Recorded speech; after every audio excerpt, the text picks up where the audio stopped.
Hey guys, and welcome back to this channel. In this video, I'll be showing you guys how you can change the background of your Zoom video. So to do that, it's pretty simple. You're just going to select a new meeting here.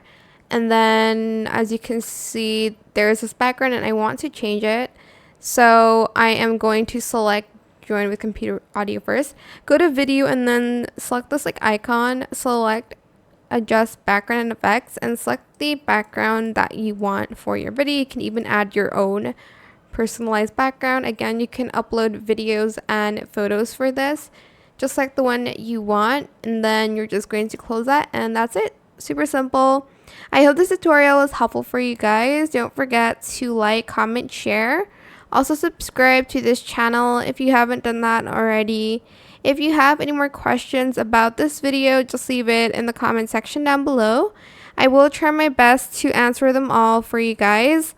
And if you found this video helpful, please click the thanks button as well. That is it for this video. Thank you so much for watching. Bye.